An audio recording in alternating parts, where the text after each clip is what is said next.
Oh, you want a full stack of pancakes? Sure. This happened a few years ago, but I think about how amazing the waitress was to this day. Waitress is W, cook is C, rude-ass customers raw. So I went to a diner with my mom when I was 13. It was a weekday, so there weren't a lot of people there. Summer break for us, mom's teacher. We were on vacation by the beach and we had walked past this place and decided to try. We saw that we were the only people in the place except for one waitress and the line cook, who was visible because the griddle was in front of the house. We sat at a counter and the waitress took our drink order and we chatted for a bit. This was an older lady, and she was really funny. The cook also talked a little and he seemed like a nice guy. On the menu it said they sold their pancakes by the each. I asked the waitress when she came back why that was. "Because they're bigger than a dinner plate, darling," she responded, laughing. So my mom and I both ordered one single pancake, and sure enough, I have a picture somewhere of me holding up these mammoths, but I need to do some Facebook deep diving. To put it in perspective, the pancake was served on a platter plate and was hanging off the sides. We're enjoying our breakfast when this guy comes in. You know, this guy, weirdly tan, Oakley's on the back of his head, spike hair, yeah, that guy. He sits near us in the counter and a waitress gets his drink order and brings it back. By this time, a few more people had trickled into the diner, but it was by no means packed. By the time the waitress got back to him, he was starting to look impatient. "What can I get you to eat?" "I want a stack of pancakes." "No, I don't advise that. Our pancakes are pretty big." At this point, she points to my mom and I's plate where we haven't even finished half. "You heard me. I said I wanted a stack." At this point, the cook stops and turns around. "Man, you gotta have a big appetite for just one. I've only seen a few people finish two." "I said I want a stack. 4 to 5 pancakes. Now." He raises his voice so loudly that a few people in the place stopped and started to listen. "You know what, sir? The customer is always right. We'll have those right away." The waitress walked past us and winked. "Finally!" he says with the most over-exasperated voice. The waitress goes over to the cook and whispers in his ear. The cook chuckles, and I think I know what is going to happen. About 15 minutes later, the waitress turns around with a stack of pancakes almost double the size of our already massive pancakes. They are so large, in fact they are draped over 2 platter plates. The waitress sets the stack of 5 beasts down and the guy turns beet red. At this point, everyone wanted to see him get put in his place or admit he was wrong, so the whole place was silent. He said nothing and looked down with defeat. He managed to eat half the first pancake and sheepishly asked for a to-go box and left. Moral of the story, if the waitress and the cook say not to order something, don't do it. Alright, I really love this story, but there's a lot of reasons behind why I like it. Is because it just reminds me of this place that's actually out here that serves pancakes just like this, and they give you this warning, and like legit they're they're huge. They take up a whole plate. I can eat about 2, maybe 1.5, depending if I had something with it, but it is a tough pancake to eat. But I'm just imagining this guy getting told off through pancakes. The power of pancakes compels you. I think again this is one of those tastier lessons learned. Now I want pancakes. You okay our project for the whole team? Great. Turn it into the professor tomorrow. This story happened a couple years ago at a university, a place with a lot of privilege. Talking children of doctors, engineers, and wealthy business people. This didn't constitute all of the population, but a hefty amount.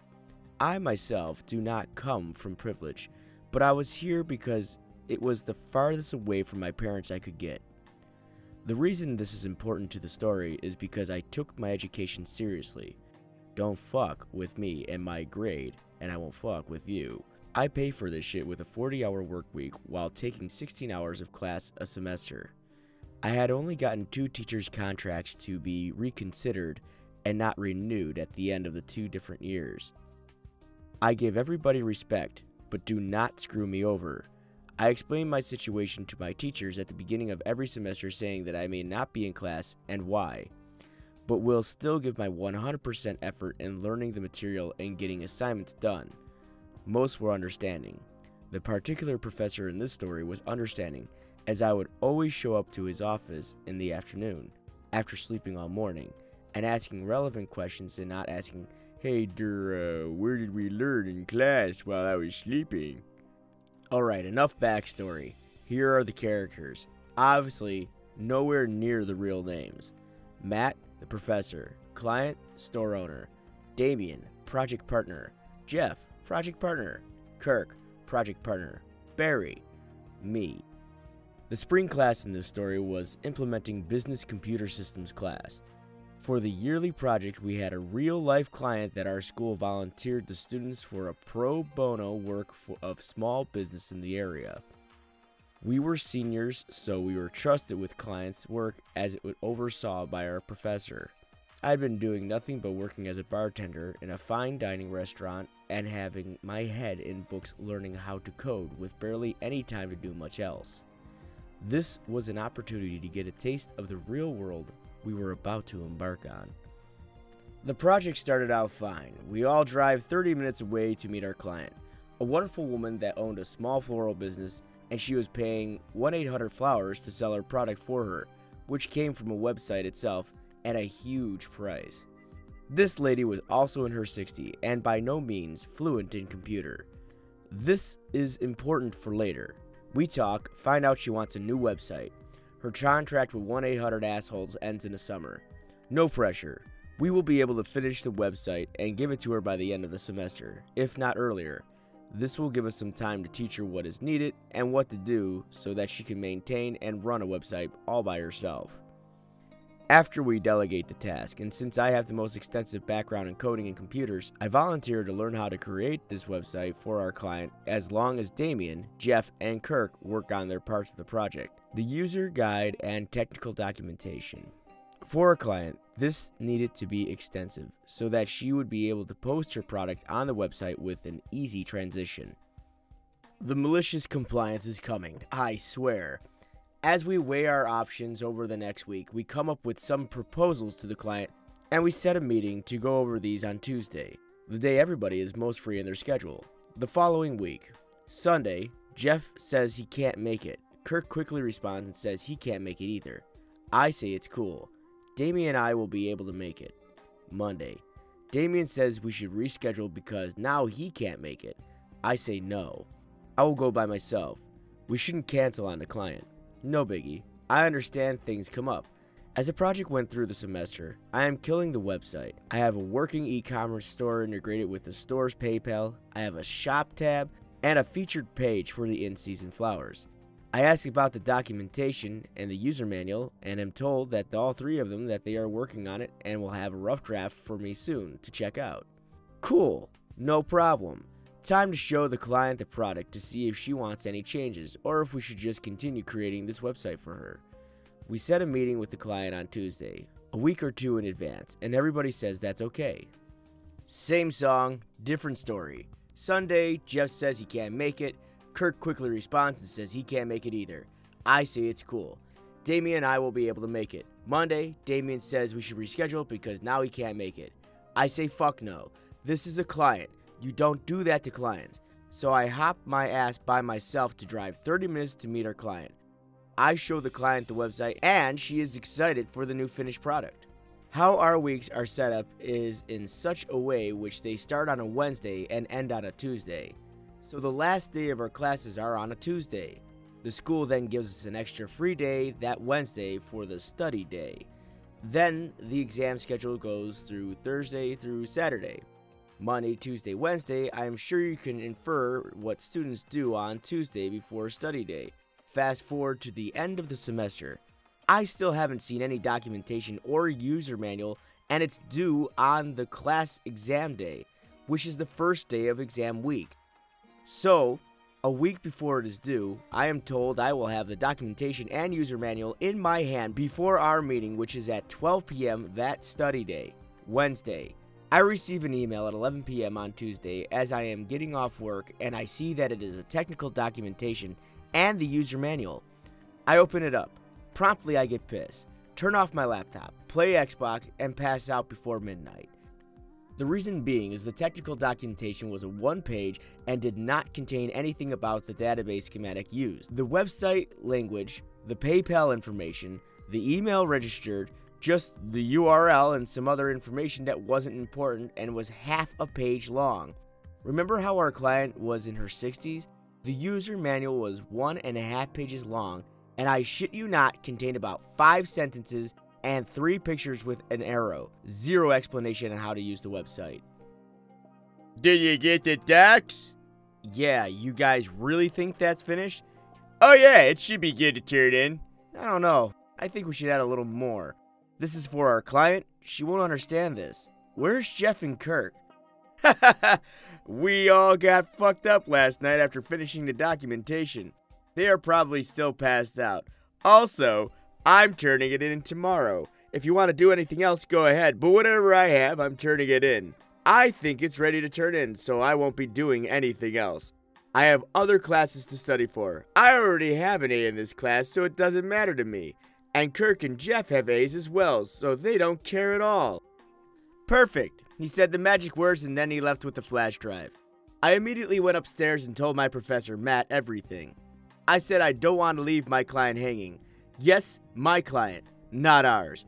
Matt said that he completely understands and even commends me for wanting to stay on top of everything and not give our client a bad taste for our students. He then asked why. I simply stated, what you are about to receive tomorrow for our project is completely unacceptable. It is unfair for us and for our client to leave her hanging. I showed him the website, which he likes, and then I showed him the user guide and technical documentation. I asked for an extra week to finish the documentation and user guide, as I had a plan for what it should be and needed time to create it all. Matt said, absolutely, but forget about the documentation. You obviously know what is in it. Just focus on the client. So I created user videos with dictation, drove to the client and showed her how to use it all, where to find the videos. I even created a program that had all the videos inside so she could have it on her desktop, and a program of her choice for whatever she needed help with some buttons so she wouldn't have to search folders for the videos. I gave her my contact info and said I'll be here over the summer, and if she ever needs help with the website or has any questions, I can swing by. After all this happened and afterwards I gave an update to Matt, who also had an update for me. Apparently, he almost failed the rest of my group because they turned in their project by slipping an unmarked USB drive under his door. He only accepted it after they emailed him asking him if they received the USB. Matt also called our client to verify my story of the fact that they never showed up for client meetings, and the client told him I was the only person that had been showing up. Hearing this from other people, anybody in my group that had A's in the class leading up to the project got a C. Anybody with a B in class failed. Damien's GPA was screwed up from this class as it was a 4-hour class. Kirk and Jeff both failed, and Jeff wasn't allowed to graduate, and Kirk had to retake it the next semester, even though he wasn't graduating. My grade, which was an 84 before the project, was bumped to an A. The next year, Damien asked how I did in that class because he was confused about his final grade. And I simply said I did fine, received an A. He has no idea the reason why. Don't fuck with me and my grade, and I won't fuck with you. Now this story is interesting because I've been in this situation where I've done group projects and of course the group fell out and it got put on me. I've also been in group projects where it was just put on me and another person, and the rest of the group literally dissipated into other groups. And I totally get where this is coming from. Though the lesson of don't F with me and I won't F with you isn't quite there because he didn't really mess with anybody. He kind of said that at the end there to sound tough. No, you did the right thing, don't get me wrong, but you didn't really mess with anybody. They kind of dug their own grave. In the end, doing nothing in a group project doesn't help anybody. You have to all contribute equally. I can remember multiple times where I did the research and I wrote the paper or I made the project or something, and the rest of the group just kind of rode off of that. And that's bad because I'm a notorious procrastinator. That's bad when I'm the procrastinator and I'm still doing most of the work. So I totally get where the guy came from. He was in the right. I'm glad he got an A. And I really, really, really hope that the other people learned a valuable lesson in group projects. Also, I want to mention, it's not good to fail any class in college, because that generally means you have to take it again, and that means more money. But I thank you guys very much for watching. I thank you very much for following along. I hope you guys really enjoy this. Sorry my voice is a little off today. I'm not exactly sure what's going on. I think I just got a cold or something like that. Whatever. But I thank you guys very much for watching. And also, thank you very much for watching the other videos that I've made so far. You guys seem to be really enjoying this. And if you like my little quips in there and whatnot, please tell me. Tell me anything you want to talk about in the comment section below. I will be there talking with you. You guys have been great. You guys have been awesome. If you're new here, don't forget to hit that subscribe button. Don't forget to hit that bell icon, because YouTube doesn't like to tell people when I upload. You guys have been great. You guys have been awesome. And as usual, as always, my friends, stay frosty and keep moving forward.